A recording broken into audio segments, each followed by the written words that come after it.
Il semble bien que, à l'issue de la rencontre présidée hier par le Premier ministre, il a été décidé de mettre sur pied un groupe de travail qui va réfléchir et qui, au bout de 2 semaines, doit proposer des solutions pour une gestion pérenne de la question des ordures dans la ville de Yaoundé et puis de l'amélioration de la voirie urbaine.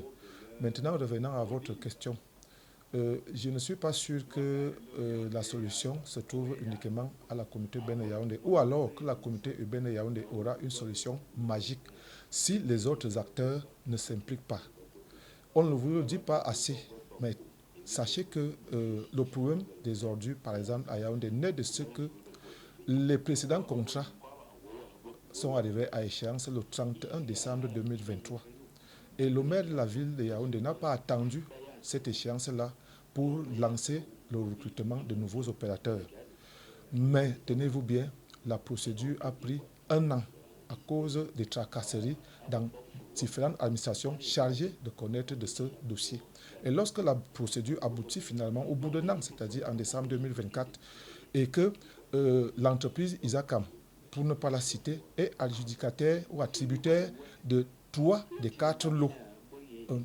Voilà que l'agence de régulation des marchés publics demande au maire de la ville, qui est le maître d'ouvrage, de suspendre la procédure de contractualisation d'Isacam. Ça veut dire en d'autres termes que depuis fin 2023, aucun opérateur n'est en possession d'un contrat dans la ville de Yaoundé.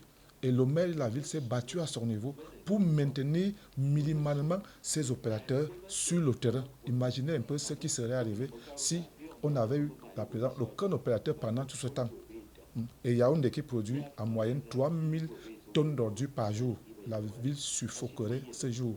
Mais le drame, c'est que lorsque le maire de la ville a fait des mains et des pieds pour maintenir ces opérateurs sur le terrain, aujourd'hui, on menace de ne pas prendre en compte les prestations fournies pendant cette période, sous prétexte qu'elles ont été fournies sans base légale.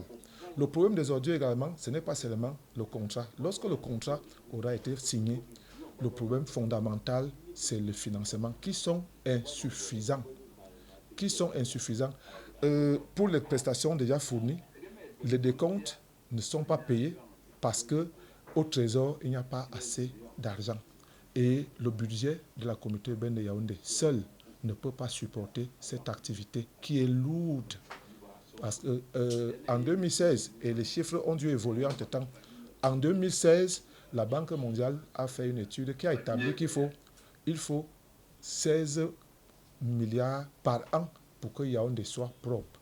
Or, ce que l'État, à travers le ministère des Finances, qui paye ou alors qui supporte la facture de la gestion des ordures à hauteur de 85%, ce que cet État, disais-je, met et ce que la communauté met, ensemble, on n'atteint même pas 7 milliards jusqu'ici, dans une ville qui a besoin de 16 milliards par an.